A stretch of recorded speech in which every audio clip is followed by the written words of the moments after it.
اور آیا ایک کافلا، بس بھیجا انہوں نے اپنے پانی لینے والے کو، بس ڈالا اس نے کنویں میں اپنا ڈوب، اور کہا خوشخبری ہو مبارک ہو، یہ تو خوبصورت لڑکا ہے، اور چھپا لیا اس کو قافلے والوں نے مال تجارت سمجھ کر، اور اللہ خوب جانتا ہے اس کو جو وہ عمل کرتے ہیں، اور بیچ دیا اس یوسف علیہ السلام کو اس کے بھائیوں نے ناقص قیمت چند ٹکوں میں،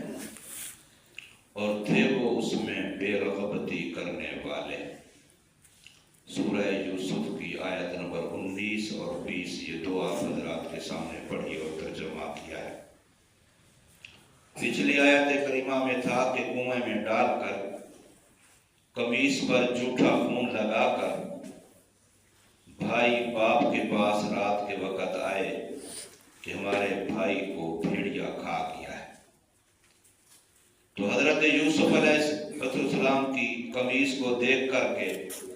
حضرت یعقوب علیہ السلام نے فرمایا کہ یہ تمہاری بات من گھڑت ہے، یہ بنی بنائی ہے، اس کا حقیقت سے کوئی تعلق نہیں ہے، ہاں البتہ میں اس پر صبر کروں گا اور اللہ تبارک و تعالی سے مدد چاہوں گا۔ حدیثوں میں آتا ہے کہ 3 دن حضرت یوسف علیہ السلام کنویں میں رہے۔ بڑا بھائی یہودا روزانہ آتا تھا، اوپر سے آواز دیتا کہ بھی زندہ ہیں، پھر یعقوب یوسف علیہ السلام جواب دیتے تو وہاں سے وہ کھانا جو لاتا وہ اوپر سے پھینکتا تاکہ بھوک پیاس سے مر نہ جائے۔ دوسرے بھائیوں کی بھی یہ خواہش نہیں تھی کہ اس کو مارنا، بلکہ خواہش اب یہ تھی کہ کوئی قافلے والا کسی اور ملک میں اس کو لے جائے، ہمارے اور ابو کے درمیان جو یہ کانٹا بنا ہوا ہے اس کی محبت یہ نہ رہے۔ 3 دن تک یوسف علیہ السلام کنویں میں رہے۔ حدیث کی کتابوں میں آتا ہے، رسول اللہ صلی اللہ علیہ وسلم نے ارشاد فرمایا ہے کہ اس دوران حضرت یوسف علیہ السلام نے اللہ تعالیٰ سے بہت ساری دعائیں کی۔ ان دعاؤں کو نبی پاک صلی اللہ علیہ وسلم نے بڑا پسند فرمایا ہے، اور اپنی امت کو مشکل حالات میں وہ دعائیں کرنے پڑھنے کی ترغیب دی ہے۔ علماء نے ان دعاؤں کو لکھا ہے، الگ سے جمع کیا ہے کہ حضرت یوسف علیہ السلام نے کنویں میں اللہ تعالیٰ سے یہ دعائیں کی تھی، کیونکہ مشکل حالت تھی، تو وہ دعائیں اگر امت محمدیہ بھی مشکل حالات میں کوئی ایک شخص، کوئی ایک گھر، کوئی ایک بندہ پڑھے تو اللہ پاک اس کے لیے بھی ایسے آسانیاں فرمائیں گے جیسے حضرت یوسف علیہ السلام کو کنویں سے نکال کر کے بادشاہ کے محل میں پہنچا دیا تھا۔ تو تیسرے دن ایک قافلہ آیا مدین کا، وہ مصر جا رہا تھا۔ 18 افراد لکھے ہیں اس قافلے کے۔ انہوں نے کنواں دیکھا، قریب پڑاؤ ڈال دیا، چلو یہاں پانی مل جائے گا۔ تو پڑاؤ کے بعد اپنے ایک آدمی کو بھیجا کہ جاؤ وہاں سے پانی لے کے آؤ کنویں سے۔ تو وہ کنویں کے منڈیر پہ آیا، اپنا ڈول ڈالا کہ پانی بھر کے نکالوں۔ یوسف علیہ السلام جو اندر میں تھے، کنویں میں تھے، بچے تھے، تو وہ غنیمت سمجھا موقع کو، وہ ڈول کے اندر بیٹھ گئے۔ اب اس نے سمجھا پانی سے بھر گیا، وزنی ہو گیا، اس نے ڈول کھینچا، لیکن جب ڈول بہر آیا تو پانی کے بجائے اس نے دیکھا کہ بچہ ہے۔ اب ایک تو ویسے وہ حسین تھے الحمدللہ، یوسف علیہ السلام کا حسن بڑا مشہور و معروف ہے، اور دوسرے کے نور نبوت تھا اس کی پیشانی میں، تو اس بنا پر اس بندے نے دیکھ کر کے فوراً کہا بشرا بشرا ھذا غلام، مبارک ہو، یہ تو بڑا خوبصورت بچہ ہے۔ تو ویسے بعض حدیثوں میں یہ آتا ہے چونکہ یہ تجارتی قافلہ تھا، مال تجارت بیچنے جا رہے تھے، انہوں نے سمجھا چلو ایک اور بھی تجارت کا مال مل گیا، بڑا مہنگا بکے گا، خوبصورت بھی ہے، نوجوان بچہ ہے، تو لہٰذا ہمارے لیے تو مال تجارت بن جائے گا۔ تو اس لیے اس نے اپنے ساتھیوں کو یہ بتایا کہ بڑی مبارک کی بات ہے، بشارت کی بات ہے، لیکن قافلے والوں نے چاہا کہ چلو اس کو ہم چھپا لیتے ہیں، مال تجارت ہے، جا کر کے مصر میں بیچیں گے۔ تو یوسف علیہ السلام کے بھائی چونکہ روزانہ آتے تھے کنویں پر خبر لینے کے لیے، تو آج آئے تو اندر سے کوئی آواز نہ آئی، پتہ چلا کہ یوسف کنویں میں نہیں ہے۔ تو پھر ادھر ادھر پتہ کیا تو پتہ چلا وہ قریب ایک قافلے نے پڑاؤ ڈالا ہوا ہے۔ ان کے پاس پہنچ گئے کہ ہمارا ایک غلام تھا، بھگوڑا تھا، بھاگنے کا عادی ہے، تو اب بھاگا ہوا ہے ہمارے ہاں سے، آپ نے اگر دیکھا ہو تو ہم اس کے بھاگنے کی عادت کی وجہ سے اس سے بڑے تنگ ہیں، تو ہم تھوڑے پیسوں میں اس کو بیچ دیں گے۔ تو پھر قافلے والوں نے بتایا، ظاہر کیا، تو جو پیسے قافلے والوں نے کہے وہ ان پیسوں میں انہوں نے دے دیا۔ حدیث و کتاب میں آتا ہے کہ اگر مفت بھی وہ کہتے تو انہیں دے دینا تھا، چونکہ ان کا مقصد ہی یہی تھا کہ یہاں سے کہیں ان کو کوئی لے جائے۔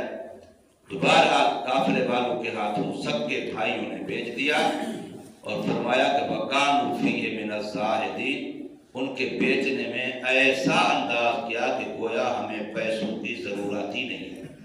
ہم تو پیسوں کی چاہت رکھنے والے ہیں ہی نہیں،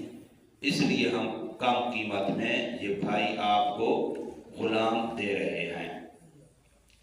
تو فرمایا وَجَاءَتْ سَيَّارَةٌ فَأَرْسَلُوا وَارِدَهُمْ، اور آیا ایک قافلہ، بس بھیجا انہیں اپنا پانی لینے والا، فَأَدْلَىٰ دَلْوَهُ، اس پانی لینے والے نے جا کے کنویں میں اپنا ڈول ڈالا۔ قَالَ يَا بُشْرَىٰ هَٰذَا غُلَامٌ، جب ڈول باہر نکالا تو دیکھا اس میں تو پانی کے بجائے لڑکا ہے، تو کہا خوشخبری ہو، مبارک ہو، یہ تو خوبصورت بچہ ہے۔ وَأَسَرُّوهُ بِضَاعَةٍ، اور چھپا لیا اس کو مال تجارت سمجھ کر۔ وَاللَّهُ عَلِيمٌ بِمَا يَعْمَلُونَ، اب جو کچھ یہ کر رہے تھے اللہ تو جانتا ہے۔ تو فرمایا اللہ کامل جاننے والا ہے، خوب جاننے والا ہے جو وہ عمل کرتے ہیں۔ وَشَرَوْهُ بِثَمَنٍ بَخْسٍ دَرَاهِمَ مَعْدُودَةٍ، اب جب بھائی آئے دیکھا کنویں میں نہیں ہے تو قافلے والوں کے پاس پہنچے، پتہ چلا تو بیچ دیا بھائیوں نے اس حضرت یوسف علیہ السلام کو بِثَمَنٍ بَخْسٍ، ناقص قیمت میں، کم قیمت میں، دراہم معدودہ، گنتی کے روپے، اور یہاں جو ترجمہ لکھا ہے حضرت نے گنتی کی چونیاں، پہلے زمانے میں چونیاں، 1 روپے کی 4 چونیاں، تو گنتی کی چونیاں لے کر کے اتنا خوبصورت اور اپنا سکا بھائی بیچ دیا۔ یہ سارا کام کس نے کرایا؟ حسد۔ حسد ایسی بری بیماری ہے، جس بھی ساتھی کے، جس بھی مسلمان کے، جس بھی انسان کے دل میں حسد آ جاتا ہے تو اس کو بھی برباد کر دیتا ہے اور وہ دوسروں کو بھی برباد کر دیتا ہے۔ شیخ سعدی رحمہ اللہ تعالیٰ نے کسی جگہ پر لکھا ہے اپنی کسی کتاب میں کہ جو بندہ تم سے حسد کرتا ہے تم اس کے خلاف کچھ بھی نہ کرو، کچھ بھی نہ کرو، اس کو برباد کرنے کے لیے اس کا اپنا حسد ہی کافی ہے۔ بس تمہیں اس سے انتقام لینے کی بالکل ضرورت نہیں ہے، تم سوچو ہی نہ، بس جو حسد کرتا ہے اس کی تباہی کے لیے، بربادی کے لیے اس کا اپنا حسد ہی کافی ہے، وہ اسی میں اس کو مار دے گا، اس کا کوئی نہیں سکتا، وہ ہمیشہ بڑھا میرے گا، ہائے وہ اچھا کھا کیوں رہا ہے، ہائے اس نے اچھے کپڑے کیوں پہنے ہوئے ہیں، ہائے اس نے اچھی سواری کیوں استعمال کر رہا ہے، ہائے اس کو یہ کیوں مل گیا، یہ نعمت کیوں مل گئی، یہ نعمت کیوں مل گئی، اس کو ہر وقت یہ جلن کھائے رکھے گی اور یہی تکلیف اس کے لیے تھوڑی ہے۔ اس لیے حسد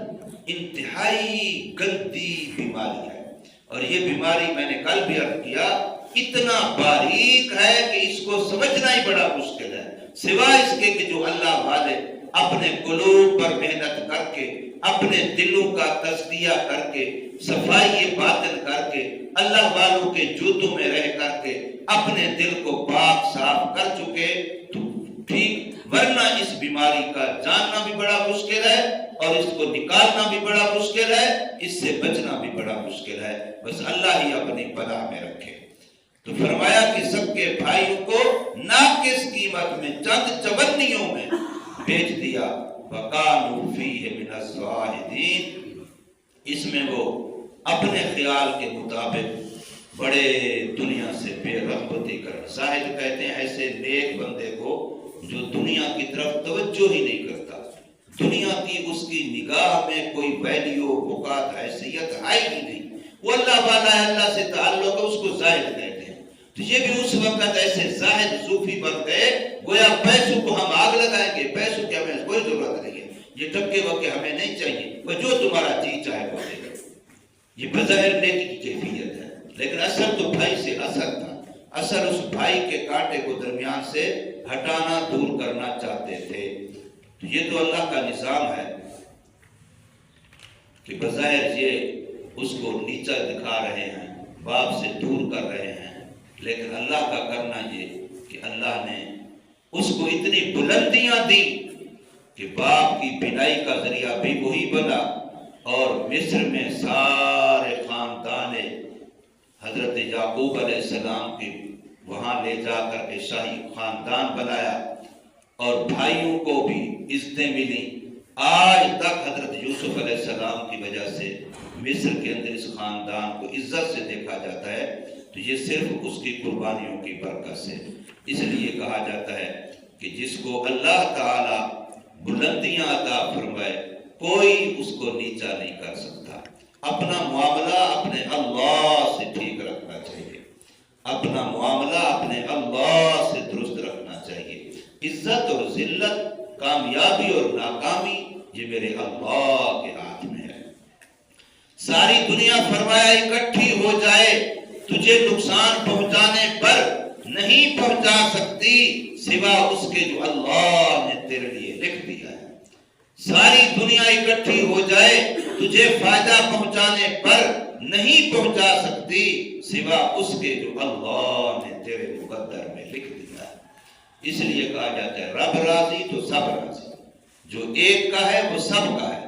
جو سب کا ہے وہ کسی کا نہیں ہے۔ اس ایک اللہ کے بن جاؤ، اس ایک اللہ کو راضی کر لو تو سب راضی ہو جائیں گے۔ جو ایک کا ہے وہ سب کا ہے۔